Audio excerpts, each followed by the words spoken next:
نبی پاک علیہ الصلوۃ والسلام نے بذات خود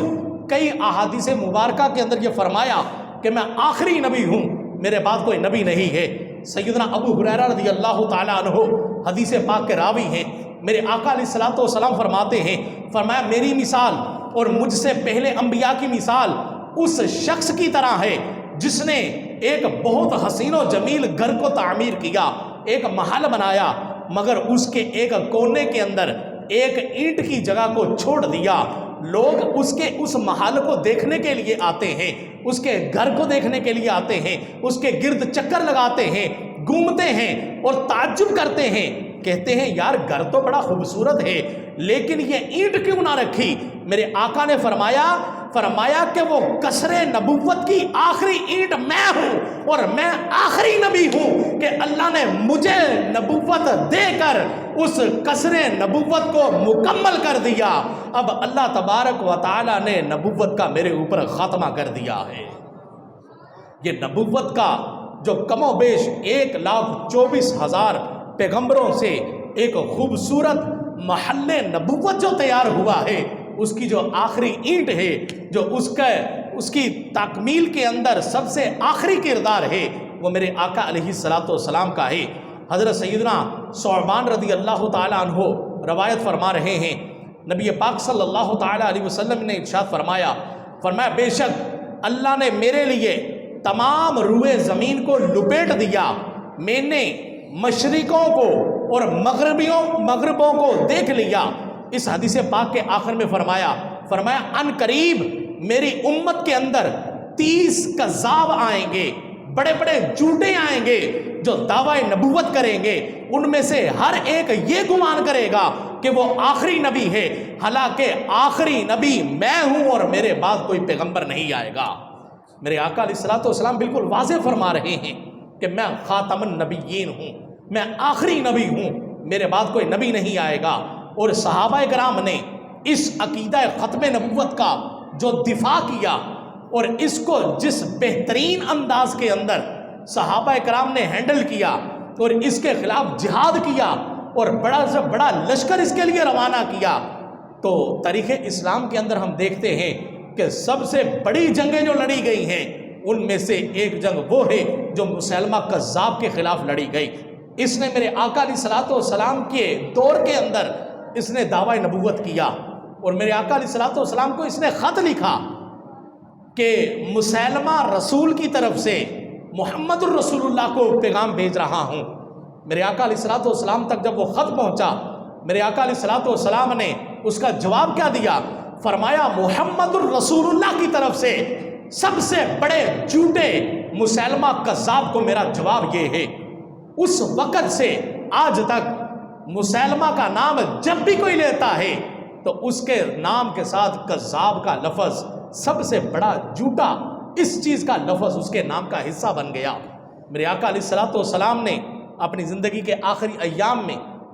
اس کے خلاف لشکر روانہ کرنا چاہا، لیکن کچھ وجوہات کی بنا پر وہ معاملہ نہ ہو سکا،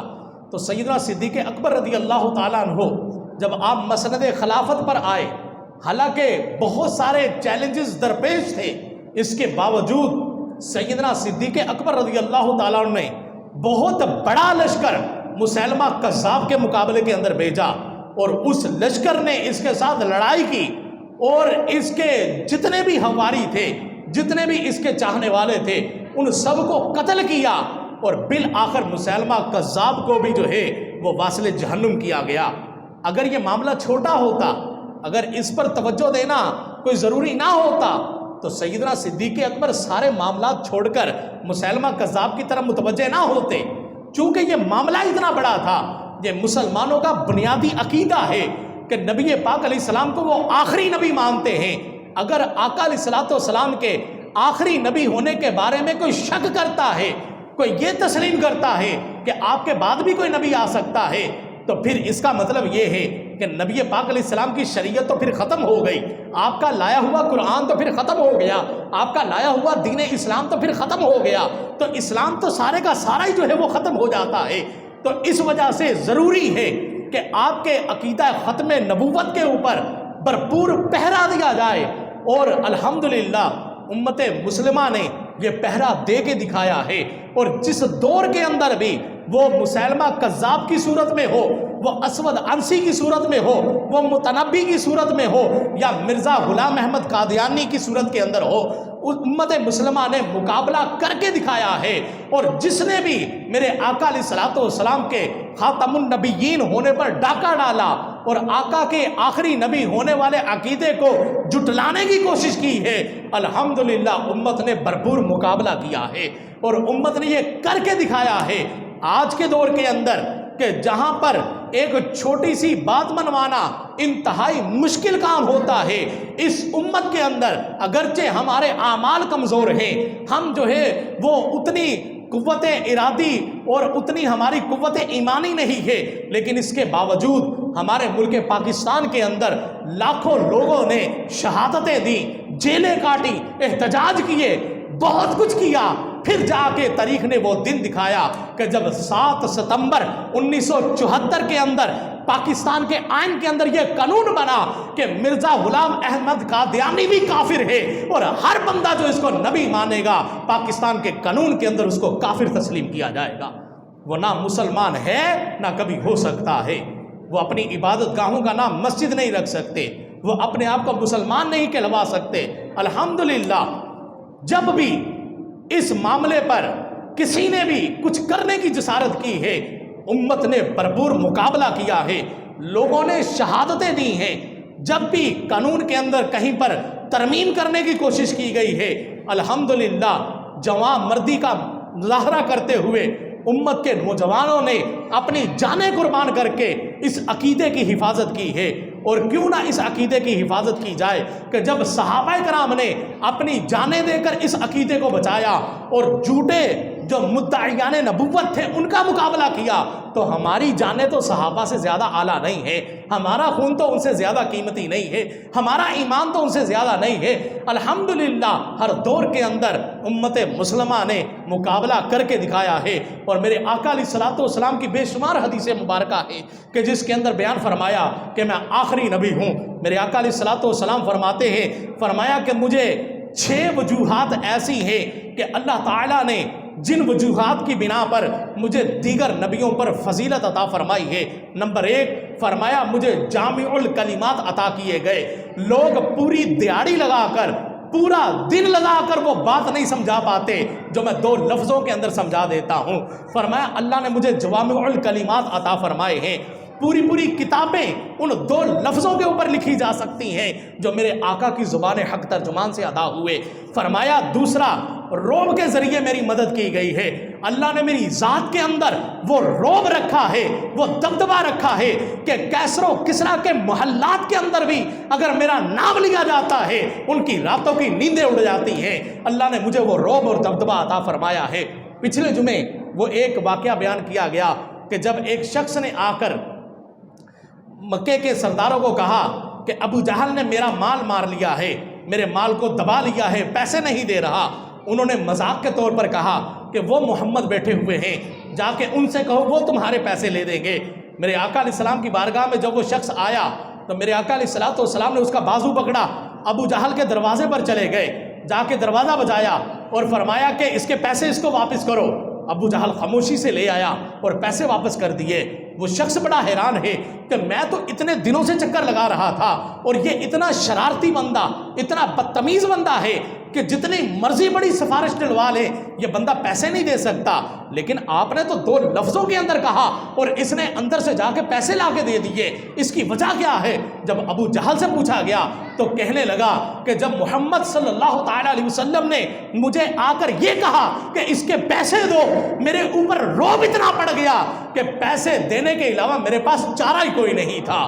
پھر مجھے مجبور ہونا پڑا کہ باہر صورت جو ہے وہ اس کے پیسے واپس کرنے ہیں۔ فرمایا روب کے ذریعے میری مدد کی گئی۔ نمبر 3 فرمایا میرے لیے غنیمتوں کو حلال کیا گیا ہے، مال غنیمت جتنا ہے اللہ تعالیٰ نے میرے لیے حلال کر دیا۔ پھر فرمایا پچھلی امتوں کے نماز پڑھنے کے لیے مخصوص جگہیں ہوتی تھی، وہ وہیں جا کر نماز پڑھتے تھے تو نماز ہوتی تھی۔ اللہ تعالیٰ نے ساری زمین کو میرے لیے نماز کی جگہ بنا دیا، میرا کوئی بھی امتی کسی بھی جگہ پر مصلی بچھا کر نماز پڑھ لیتا ہے، اللہ اس کی نماز کو قبول کر لیتا ہے۔ فرمایا ساری زمین کو میرے لیے جہاں نماز بنا دیا گیا، اور فرمایا پانچویں چیز، مجھے تمام مخلوق کی طرف نبی بنا کر بھیجا گیا۔ آج تک جتنے پیغمبر آئے، کوئی کسی قبیلے کی طرف نبی بنا کر بھیجا گیا، کوئی کسی شہر کی طرف نبی بنا کر بھیجا گیا، کوئی کسی سلطنت کی طرف نبی بنا کر بھیجا گیا۔ فرمایا میں وہ ہوں کہ جس کو اللہ نے ساری مخلوق کی طرف نبی بنا کر بھیجا ہے۔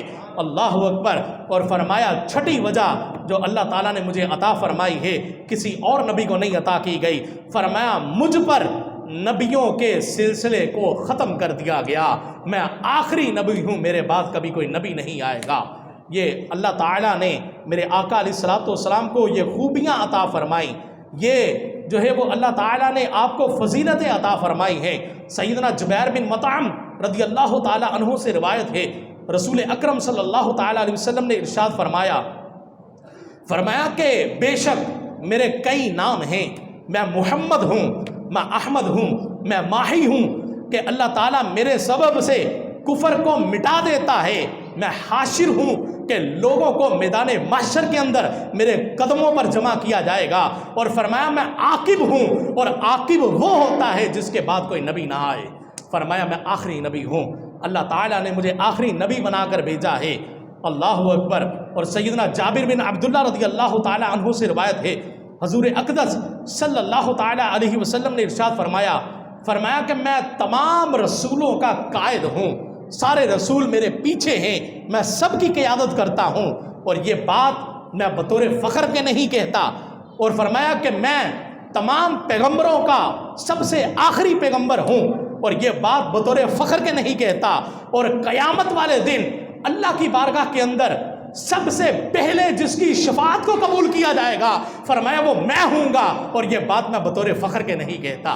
اللہ نے اتنی فضیلت عطا فرمائی، اتنا مقام میرے آقا علیہ الصلوۃ والسلام کو عطا فرمایا۔ اور سیدنا ارباد بن ساریہ رضی اللہ تعالیٰ عنہ تو فرماتے ہیں کہ حضور پر نور صلی اللہ تعالیٰ علیہ وسلم نے ارشاد فرمایا بے شک اللہ تعالیٰ کی جناب کے اندر، لوح محفوظ کے اندر، میں اس وقت بھی آخری نبی لکھا ہوا تھا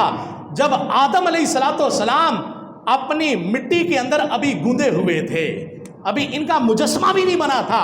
پانی اور مٹی کو گوندھ کے ابھی ان کا مجسمہ بننا تھا۔ فرمایا اس وقت بھی اللہ نے لوح محفوظ کے اندر میرا نام خاتم النبیین لکھا ہوا تھا کہ میرا یہ محبوب سب سے آخر پر آئے گا۔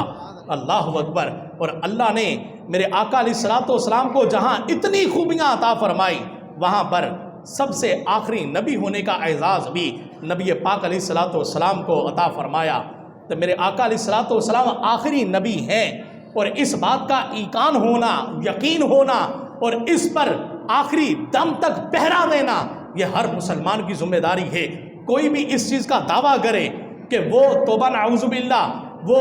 دعوی نبوت کرتا ہے، تو ہم پر لازم ہوتا ہے کہ اس کا مقابلہ کرے، جان جاتی ہے تو جائے، کچھ بھی ہوتا ہے تو ہو جائے، لیکن نبی پاک علیہ الصلوۃ والسلام پر جان وار دینا، اس سے بڑی سعادت اور کیا ہو سکتی ہے۔ نبی پاک علیہ الصلوۃ والسلام کے جب یہ مرزا غلام احمد قادیانی، یہ کان دجال نے جب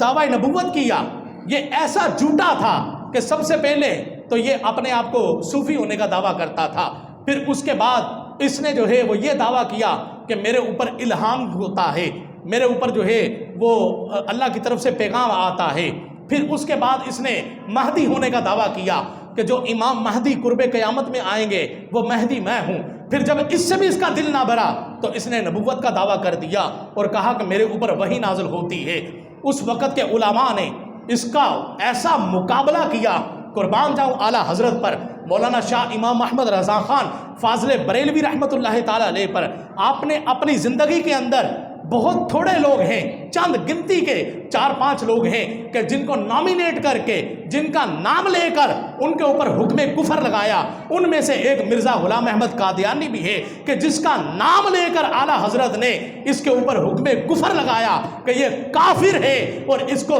درست ماننے والا بھی کافر ہے۔ اعلیٰ حضرت نے اس کے خلاف فتویٰ دیا۔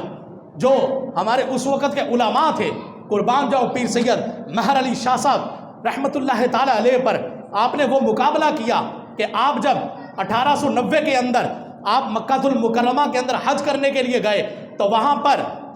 ایک بزرگ جنہوں نے کشف کے ذریعے آپ کو جو ہے وہ یہ تنبیہ کی، فرمایا کہ مہر علی اس وقت تمہاری زیادہ ضرورت برے صغیر کے اندر ہے، وہاں جاؤ، وہاں ایک فتنہ جو ہے وہ نمودار ہونے والا ہے، تمہارا وجود وہاں پر انتہائی ضروری ہے، تمہارے ہونے کی برکت سے اللہ تعالیٰ اس فتنے کو ختم فرما دے گا۔ پیر مہر علی شاہ صاحب رحمۃ اللہ تعالیٰ علیہ آپ جب حج سے واپس تشریف لے کر آئے تو یہاں برے صغیر کے اندر مرزا غلام احمد قادیانی نے اپنے یہاں پر جو ہے وہ فسادات شروع کیے ہوئے تھے، تو پیر مہر علی شاہ صاحب نے اپنی تصنیف کے ذریعے، اپنی تقاریر کے ذریعے، اپنے مریدین کے ذریعے اس فتنے کا جب مقابلہ کرنا شروع کیا تو سب سے پہلے مرزے کی طرف سے یہ مناظرے کا چیلنج ہوا۔ تو میرے پیر مہر علی شاہ صاحب رحمۃ اللہ تعالیٰ علیہ آپ نے پوچھا کہ مناظرہ کرنا ہے، مجھے بس وہ جگہ اور تاریخ بتاؤ، تم سے پہلے پہنچوں گا۔ اس نے کہا کہ لاہور کے اندر کرتے ہیں۔ تو پیر مہر علی شاہ صاحب رحمۃ اللہ تعالیٰ علیہ مقررہ تاریخ سے پہلے لاہور کے اندر پہنچے، اور تاریخ گزر جانے کے پورے ایک ہفتے تک آپ لاہور کے اندر رہے، لیکن یہ جھوٹا دجال اور کذاب یہ چونکہ کذب کے اوپر تھا، یہ جھوٹ اور فریب اور دجل کے اوپر تھا، یہ مقابلہ کرنے کے لیے نہ آ سکا۔ پیر مہر علی شاہ صاحب رحمۃ اللہ تعالیٰ علیہ جب واپس تشریف لائے تو اس کی طرف سے مباہلے کا چیلنج ہوا کہ اب مناظرہ نہیں ہوگا، مباہلہ ہوگا، کسی اپاہج کو، کسی لنگڑے لولے کو سامنے بٹھائیں گے، میں بھی دعا کروں گا، تم بھی دعا کرنا، جس کی دعا کے ساتھ وہ ٹھیک ہو گیا تو یہ سمجھا جائے گا کہ یہ اللہ کی بارگاہ میں مقبول ہے، اور جس کی دعا کے ساتھ وہ ٹھیک نہ ہوا تو سمجھا جائے گا کہ یہ اللہ کی بارگاہ کے اندر مقبول نہیں ہے۔ پیر مہر علی شاہ صاحب رحمۃ اللہ تعالیٰ علیہ آپ نے چونکہ اس بات کو جان لیا تھا کہ یہ کسی بھی میدان کے اندر میرے سامنے نہیں آ سکتا، میرا مقابلہ نہیں کر سکتا، نہ مناظرے کے اندر سامنے آیا ہے، مباہلے کے اندر کیا سامنے آئے گا۔ آپ جلال کے اندر ارشاد فرماتے ہیں، فرمایا مرزے تو یہ دعویٰ کر رہا ہے کہ کسی اپاہج کو سامنے بٹھا کے اس کے لیے دعا کی جائے گی اور دیکھا جائے گا کس کی دعا کے ساتھ ٹھیک ہوتا ہے۔ رب کعبہ کی قسم، مردے سامنے رکھ کے بھی میرے ساتھ مباہلہ کرے۔ آج پیر مہر علی شاہ یہ مردے زندہ کر کے بتائے گا کہ میرے آقا سب سے آخری نبی ہے اور اہل سنت کا عقیدہ برحق عقیدہ ہے۔ فرمایا تو کیا سمجھتا ہے کہ تیرا مقابلہ کرنے والا کوئی نہیں ہے؟ تم مباہلے کا چیلنج کر رہا ہے، مناظرے کا چیلنج کر رہا ہے۔ پھر اس کے بعد آپ نے ایک اور چیلنج کیا، فرمایا مناظرہ کرنا ہے تو آ، اس طریقے سے مناظرہ ہوگا کہ نہ تو کچھ بولے گا نہ میں بولوں گا، کاغذ کے اوپر قلم کو رکھ دیا جائے گا، قلم خود لکھے گا جو لکھنا ہوگا۔ فرمایا دیکھتے ہیں کہ حق تبارک و تعالیٰ کس کے ساتھ ہے، کون اپنے محبوب کا عقیدے کا دفاع کرنے والا ہے۔ تو اپنی قوت لگانا، میں اپنے زور پر یہ کروں گا، اور میں اس بات کو جانتا ہوں کہ میرا محبوب کبھی مجھے جو ہے وہ پشیمان نہیں ہونے دے گا، میرے آقا علیہ الصلوۃ والسلام کبھی مجھے شرمندہ نہیں ہونے دیں گے۔